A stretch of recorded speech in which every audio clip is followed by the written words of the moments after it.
Windham. Welcome back to our podcast. This is the Windham Voyager, and my name is Natalie Gendrasco, and I'm the host and communications director for the Windham School District. This podcast invites the public in to hear directly from our leading experts in different areas in public education. I also wanted to mention that this podcast was created in collaboration with our digital media teacher. She will be in charge of recording and editing this podcast. Thank you so much for your help.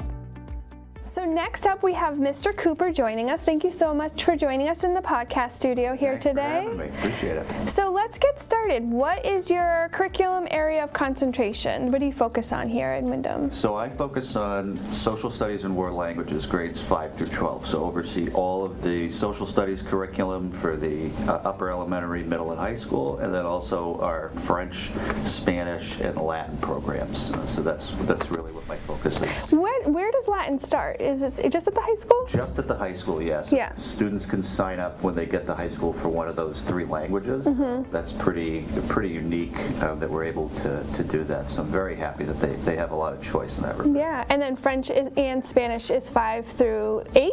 It is 7 through 8. So in 6th grade, 5th and 6th grade, they get some exposure to French and Spanish through our Intro to Global Concepts course, of which we're doing Just a part of the curriculum, right? Yes. Okay. And then as they get into the middle school, they're able to choose whether or not they want to do French or Spanish. So they have, again, a lot of option there. Yeah. I know when I was growing up, it was just Spanish and that was it. So I have multiple paths they can take. That's great. Yeah, it is. So what has brought you here to Windham?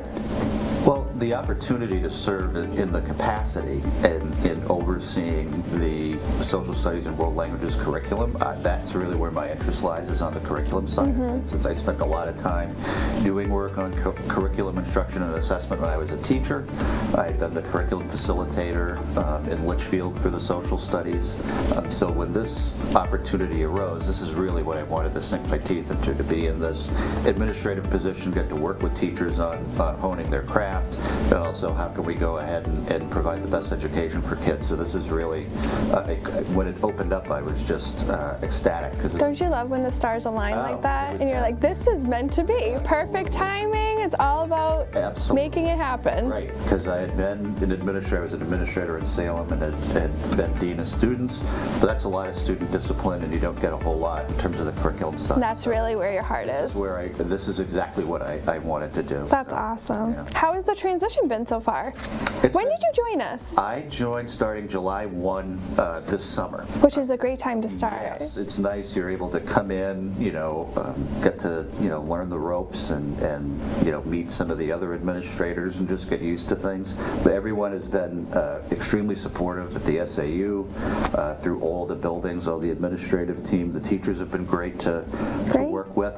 So the transition has just been fantastic. That's great. A better transition. Now, how many teachers are you're working with on a daily basis? It is, I want to say roughly, I was actually looking because I was sending an email out to the whole group. It's about, I think, 30 odd teachers. Wow. It's about 31 that I'm working directly with. Wow. Whether I'm directly, I'm in a direct supervisor capacity or secondary. But yeah, it's a big group. That's awesome, though. It is. I think and I love being able to go into the different schools and not being tied to one. Oh, absolutely. To be able to really oversee our curriculum, sort of whole scale and not just one slice of it. Yep. And then just to be able to get in and see the different kids. I taught high school for 15 years.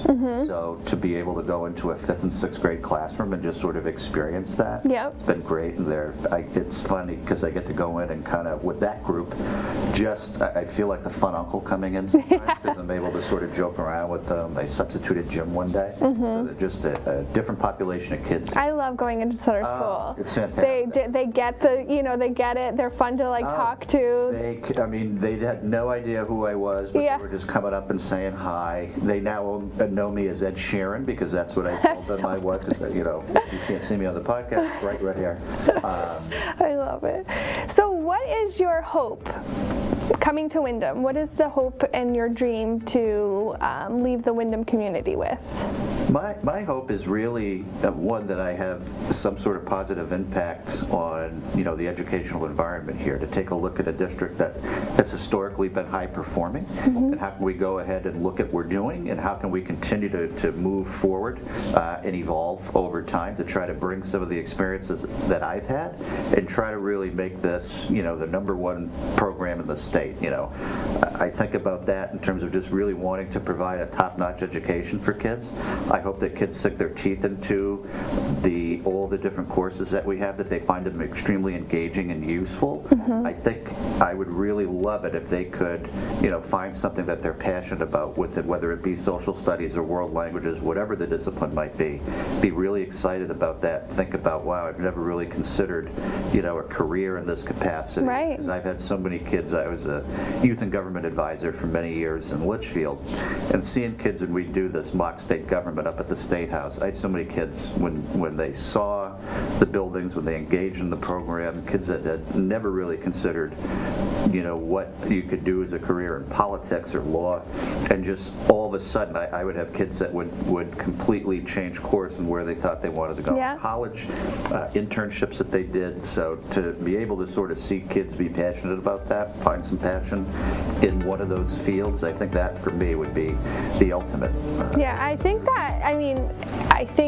the beautiful part about education, and I've said this before, is always that light bulb moment when you can actually physically see the light bulb turn on for a student. Like, that is worth it all, I feel. Absolutely. And if we can, provide students those opportunities to have some real world application, how can we go ahead and do that as part of our curriculum and make that just an everyday practice, where it's not just, social studies within the four walls of the classroom or building, but that they can really experience that. In many ways, we live in a unique time where technology changes in the educational landscape, allow kids to have all sorts of opportunities. I know we have our ELO programs, and we have a lot of staff that are working at the high school and other schools to connect kids with the community.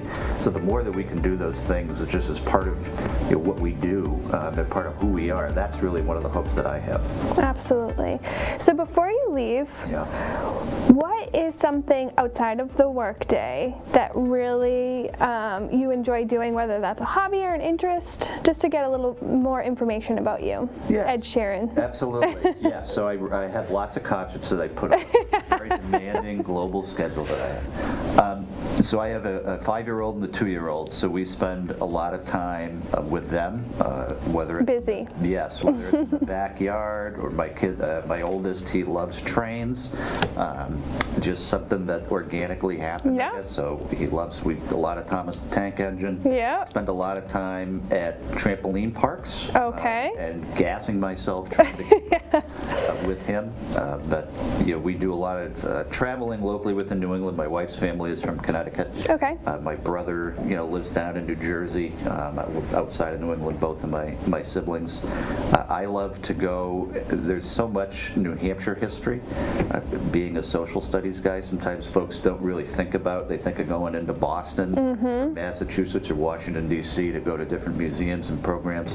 I love spending time up in Portsmouth. There's so many different programs that are up there. Yeah. Not just Strawberry Bank. They're one that's known quite a bit, but one I always love to plug is the Moffat Ladd House up there. And if anyone can get out onto the Piscataqua, there's a number of different organizations that are looking at the waterways within New England. Strawberry Bank does have a program. You can actually go on their boat over there. So I love to go up to Portsmouth as much as I can. We like to spend time by the water, and my kids seem to enjoy it too. So, but yeah, very kid-centric. Yeah, I hear you. Right there with you. But I do love football. Unfortunately, a Chicago Bears fan. And so it has not been a great run for them. No, it has not. A lot of fantasy football in my spare time as well. So I love it. Keeps me rounded. Awesome. Well, thank you so much for joining us today on the podcast, and we're so excited to have you a part of our Windham team. Yeah, I'm loving being here, and just thanking the board and the whole community for welcoming me with open arms. So awesome. All right, well, thank you, Natalie. Thank you. We hope you enjoyed today's topic. We want your feedback. If you have any questions or are interested in different topics we discuss here on the Windham Voyager podcast, please email me at podcast@windhamsd.org. For the Windham Voyager, my name is Natalie Gendrasco, and we will see you next time. Thanks again for taking this voyage with me.